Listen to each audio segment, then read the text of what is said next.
Ooh, who wants to movie snuggle?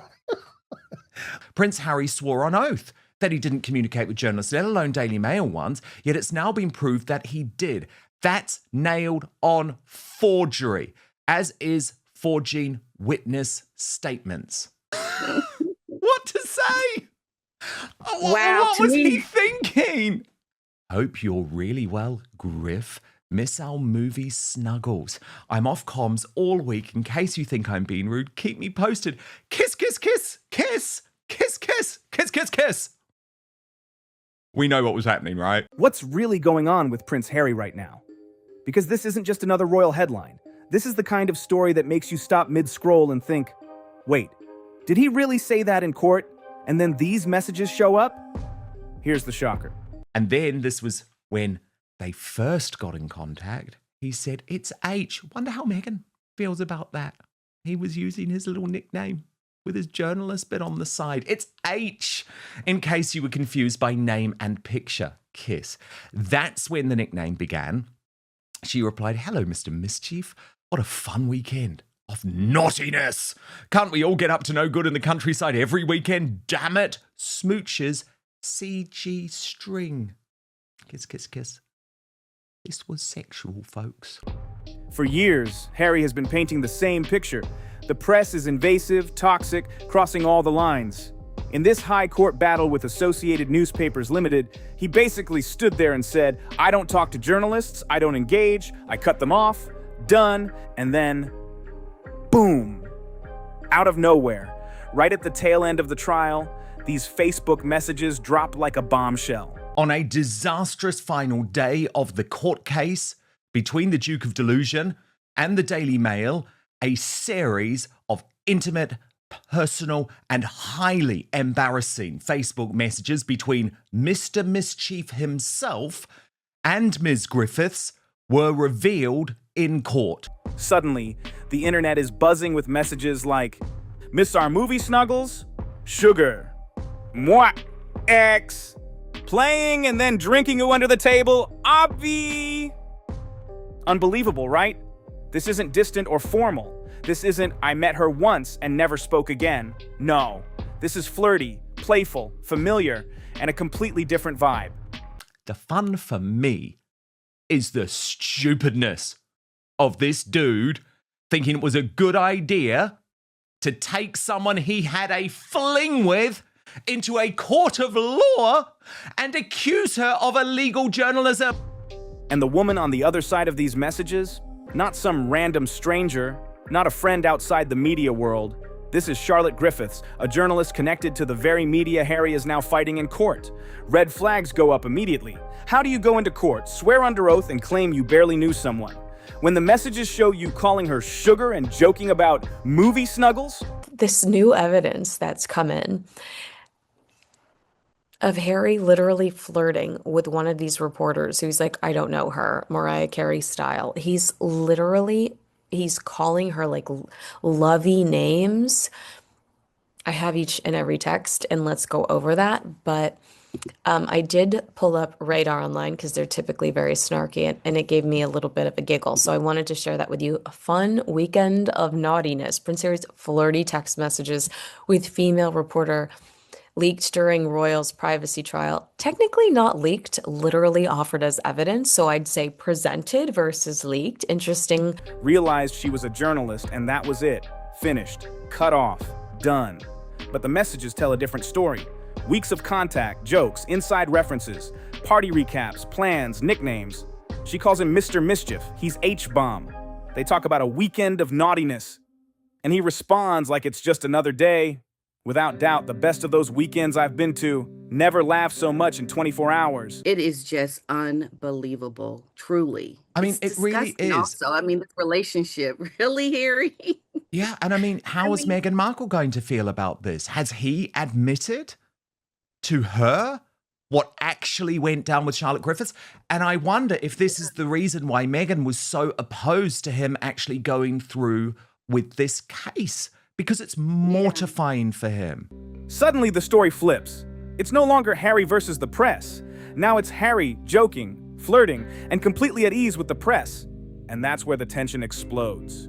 This case hinges on the idea that journalists had to use shady tactics, hacking, deception, to get info about him. But if he's literally messaging journalists, partying with them, sharing his number, adding them on Facebook, it's a whole new angle. Harry lied about his correspondence with a journalist at one of these parties, showing that he has no recollection of who he was talking to.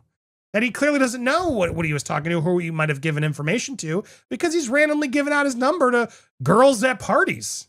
This doesn't bode well for the Duke.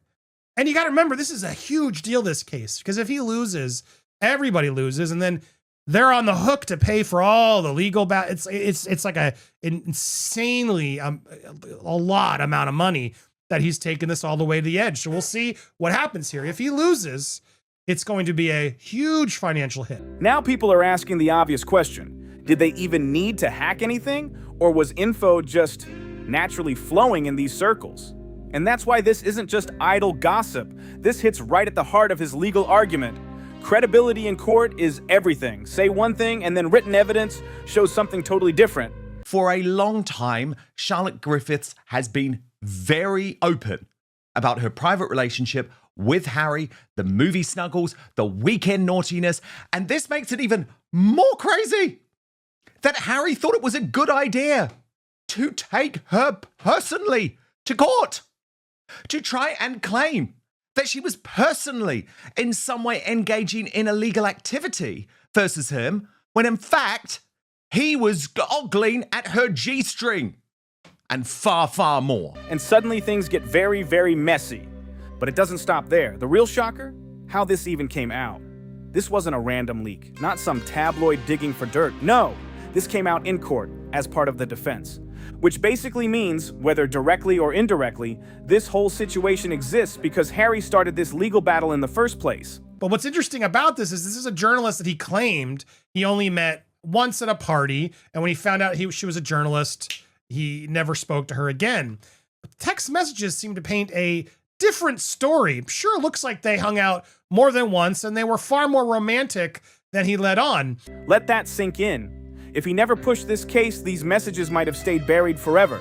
Instead, the world is now reading "Miss Our Movie Snuggles" and trying to figure out what that even means. That phrase alone has gone viral for a reason. It's oddly specific, kind of intimate, and definitely not something you say to someone you barely knew. Add in phrases like "weekend of naughtiness" and "smooches XX," and things get even more eyebrow-raising. The fact that she had a personal, potentially intimate relationship with Prince Harry is pretty significant to her reporting, don't you? By the way, while I have had a lot of problems with Charlotte Griffiths' Omid Scobie-like reporting in recent months, at the same time, you can't blame her for this relationship. She has only produced these messages, and this is really important. I think everyone needs to understand this. Not to boast, she could have done that a long time ago. She could have exposed all of this in the Daily Mail. She only produced these messages once Harry accused her of illegal activity. He wants to send his ex-bid on the side to jail. Now, people aren't just questioning the timeline. They're questioning the whole nature of this relationship. Was it flirty texting, a short-lived connection, just party-era vibes? No one has confirmed anything beyond the messages, but the tone, that's driving the conversation. Tone doesn't lie, and the tone here is not distant. It's personal, playful, and way too familiar. And that's what takes this story beyond legal drama into full-blown royal scandal. The internet is connecting dots. Young Harry, party days, military era, social circles overlapping with media insiders. Suddenly, the wild prince image is back, big time. And that contrast, that's the kicker. The Harry we see today, focused on privacy, lawsuits, and media accountability, is very different from the Harry these messages reflect. And that gap, that's what makes this story hit so hard. It feels like we're looking at two completely different versions of the same person. And now, He has not a clue about the trouble that he is in. I mean, he clearly has committed perjury. I mean, I don't understand why you don't look at what you have done in the past to understand what you will do in the future. You certainly don't try to sue the woman who you have had an intimate relationship with. they're colliding, right in court, in public, with receipts flying everywhere. The biggest question hanging over all of this is simple. Is this just embarrassing, or is it actually damaging? Embarrassment fades, but credibility, once that's shaken, especially in a legal battle, it can change everything. That's exactly why people are calling this a turning point. Before these messages, the case was about alleged press wrongdoing. Now, it's also about whether Harry himself has been fully truthful. And that's a completely different ballgame. Honestly, we're just getting started. Does that mean you're here and I can dominate you off the black runs / steal one of your ski boots and feel less guilty? He replies, "Haha, Charlie." Although he's actually spelt it Charty. "I wish I was there, sugar, but unfortunately stuck in Cornwall doing army stuff. Otherwise, I would have been there playing and then drinking you under the table of the..." As the story unfolds, it becomes clear. These messages aren't just an awkward side note. They are rapidly turning into one of the most defining pieces of evidence in an already sensitive case. Because once the tone of private messages enters the courtroom, it doesn't just provide context, it reshapes how people see the whole situation. What's happening now is a clash between narrative and evidence. On one side, there's the formal legal position. Harry says his interactions with journalists were limited, careful, and cut off once trust was broken. This forms part of a bigger argument about press intrusion, privacy, and alleged illegal methods used to gather info. On the other side, these messages, casual, warm, undeniably familiar, sent to someone who was very much part of the journalistic world he says he distanced himself from. If I'm Meghan Markle, I have thrown at least 3 jars of loose fruit spread across my Montecito kitchen by now, and I've insisted someone else clean them up. Like, that's not my job, all right? I'm a mother, an entrepreneur, a calligrapher. I don't have time to clean up the messes I make, right? I'm so embarrassed if I'm the Sussexes, primarily Harry. That contrast is where the tension explodes. When someone presents themselves in court as barely engaging with a group, but private messages show ongoing interaction, it's no longer just a misunderstanding. It becomes a question of credibility, consistency, and how people interpret actions. Looking at the messages closely, the tone stands out the most. These aren't cautious, transactional texts. They read like two people who are comfortable with each other, sharing jokes, referencing past moments, keeping a familiarity that suggests continuity, not a one-time encounter. What's so hilarious about this is that Charlotte Griffiths continues her growing media career at pace, commentating on the bloke who she used to have a fling with on GB News just this week. I wonder, are they going to have to start he with a does have a way of disclaimer? contacting him now. There was a time when Harry didn't actually have a way of getting through to his father, and that was really frustrating to him. And famously, the king doesn't have a mobile phone. Phrases like, "miss our movie snuggles," aren't neutral. They carry emotional weight. They hint at shared moments that were memorable enough to reference later. Add sugar or affectionate sign-offs, and suddenly it's hard to reconcile this with claims of minimal contact. This doesn't automatically mean anything improper happened, but it does raise questions about how the relationship was described under oath. In a legal setting, characterization matters. Courts rely on accuracy and honesty when evaluating testimony, and even small inconsistencies can shift how evidence is interpreted. Timing is another key factor. These messages aren't from a distant, irrelevant chapter of Harry's life.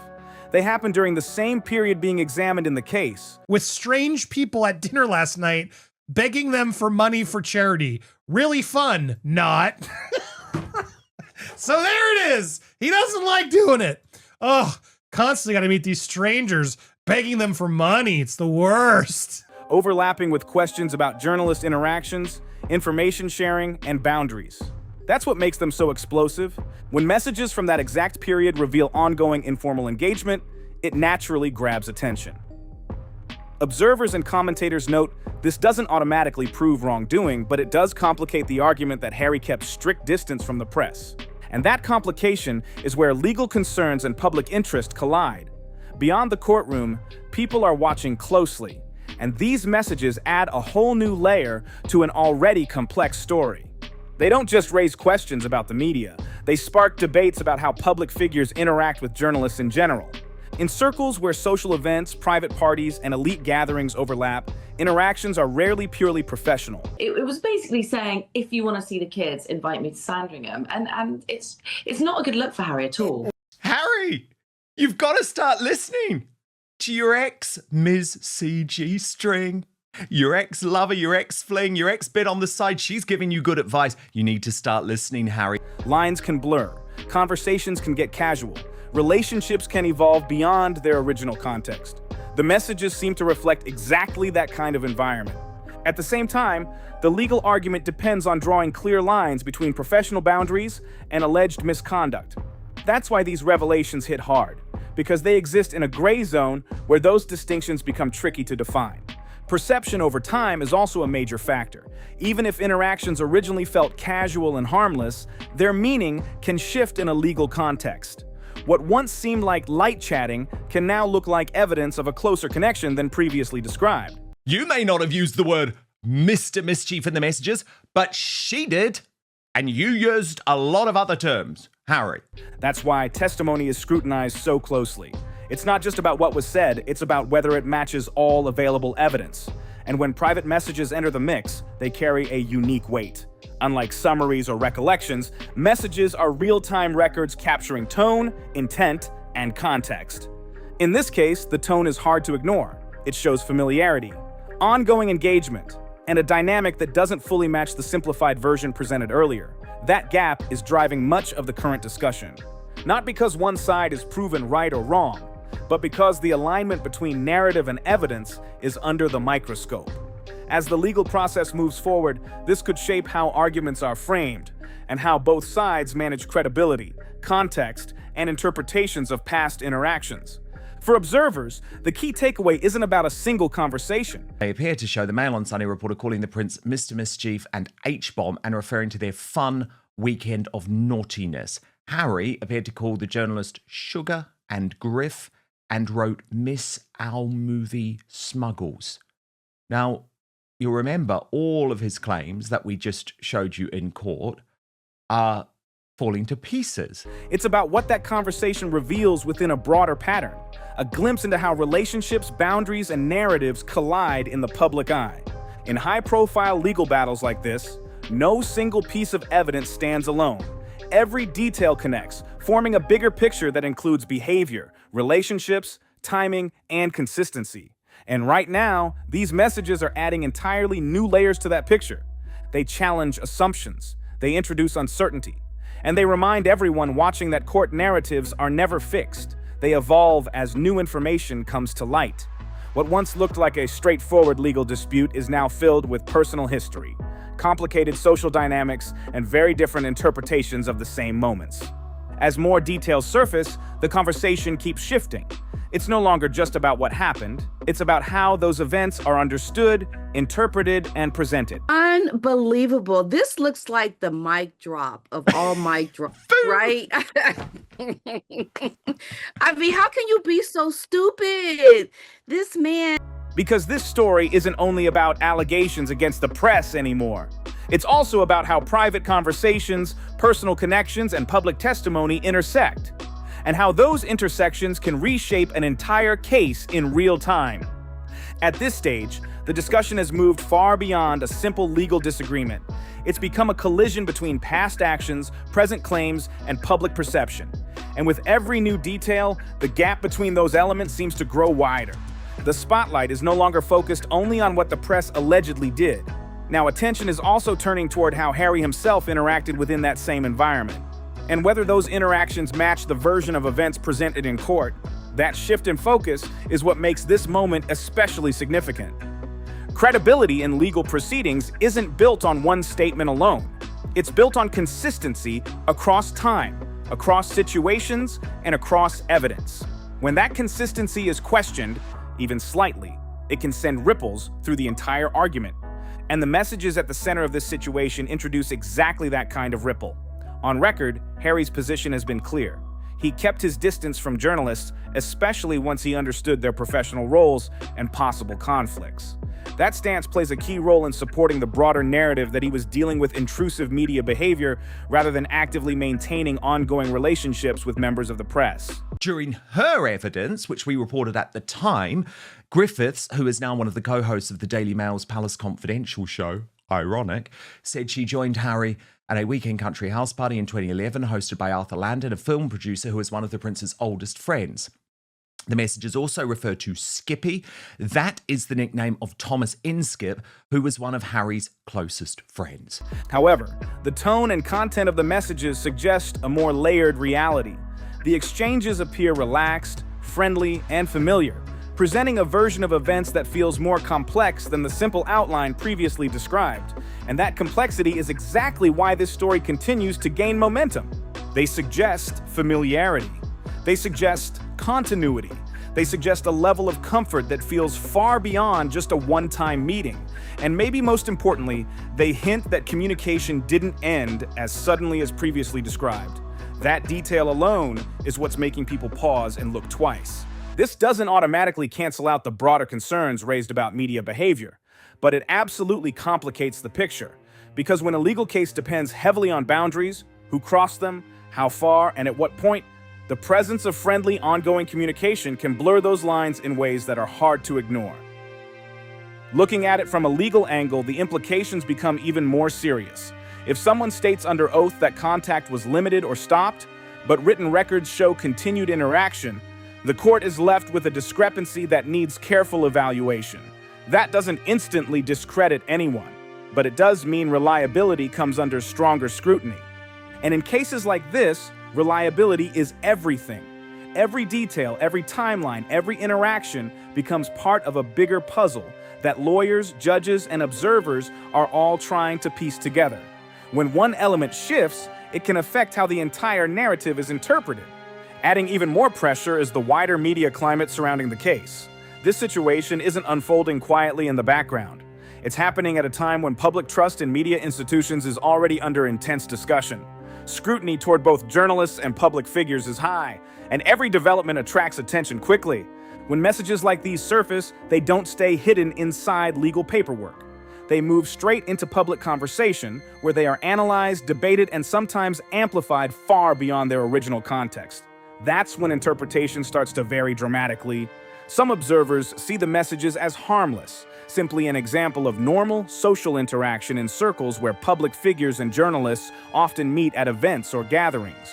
From that point of view, the exchanges could just reflect casual communication between people who happen to share overlapping networks. Others see something more significant. They argue that the tone suggests the boundary between Harry and members of the press may not have been as clearly defined as previously presented, and that difference in interpretation is exactly where the controversy grows stronger.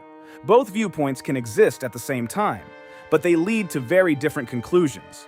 If the exchanges were purely social and occasional, they may not heavily affect the legal argument. So I don't blame her for producing these messages at all. Indeed, because of the way that disclosure in these cases work, it's something that she was legally required to do. But if they point toward an ongoing friendly connection that contrasts with earlier descriptions, then their impact becomes far more serious. That's why context matters so much here. The same message can be understood in completely different ways, depending on how the relationship is framed. A phrase like, "Miss our movie snuggles," could be interpreted as playful nostalgia between acquaintances, or as a sign of a closer bond.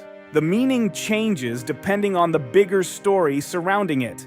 And that bigger picture, that's exactly what the court now has to figure out. Because when messages introduce new context, they don't just sit quietly in the background, they actively shape how every interaction is understood moving forward. Another key issue here is how these revelations affect the perception of intent. In legal disputes involving claims of misconduct, intent can carry huge weight. If someone is presented as distant, cautious, and guarded, then claims of intrusion feel more convincing. But if evidence shows relaxed, willing communication with the same group now being criticized, the situation becomes less clear-cut. Suddenly, the line between distance and engagement doesn't look so sharp anymore. That uncertainty doesn't automatically cancel any claims, but it can influence how those claims are judged. And that's where pressure begins to build, fast. Because once ambiguity enters the picture, every statement starts being examined more closely, every timeline becomes more important, and every interaction gains new meaning. High-profile cases are never just about facts alone. They're also about the story built around those facts. And when new information starts challenging the existing story, everything has to be reevaluated. That's exactly what is happening here. The narrative is shifting in real time, right in front of everyone watching. What originally looked like a case focused mainly on alleged media intrusion has now expanded into something much broader. a discussion about relationships, social dynamics, overlapping circles, and how complex real-life interactions can be. The deeper this goes, the less simple the story becomes. Another major factor is what's happening outside the courtroom. Public opinion moves quickly, especially when fresh details appear to challenge earlier statements. Social platforms, commentators, analysts, everyone begins forming interpretations, and those interpretations spread fast. Once a certain perception takes hold, changing it becomes extremely difficult. For public figures like Prince Harry, this matters even more. His public image has already gone through multiple shifts over the years, and each new development has the power to strengthen or challenge how people see him. Every update adds another layer to an already complicated reputation. At the same time, Associated Newspapers Limited is also operating in this intense environment where legal strategy and public narrative often collide. While the courtroom is where official decisions happen, the wider conversation still influences how the situation is understood by the public. That outside pressure is impossible to ignore. Then there's the role of individuals like Charlotte Griffiths, whose presence in these messages has unexpectedly placed her name inside a much bigger story. What may once have been private communication between two people is now part of a public legal record, quoted, analyzed, and examined for deeper meaning. That shift from private to public is one of the most striking elements of this entire situation. It shows just how quickly personal interactions can transform into evidence once legal proceedings begin. And once private messages enter that space, they take on a completely different significance. They stop being simple conversations. They become data points, pieces of a puzzle the court must assemble carefully to understand what actually happened. Each message becomes part of a timeline, part of a pattern, part of a larger interpretation. Right now, that puzzle is still incomplete. But one thing is clear. These messages have added complexity, not clarity. They raise questions that demand careful thought instead of quick assumptions. As the case continues, those questions are likely to stay front and center, because this situation is no longer just about one exchange or one conversation. It's about what those conversations suggest, about relationships, about memory, about consistency, and about how different versions of events compete for credibility. In a case this closely watched, every detail matters. Every word matters. And every contradiction has the potential to shift the direction of the entire story in ways no one expected.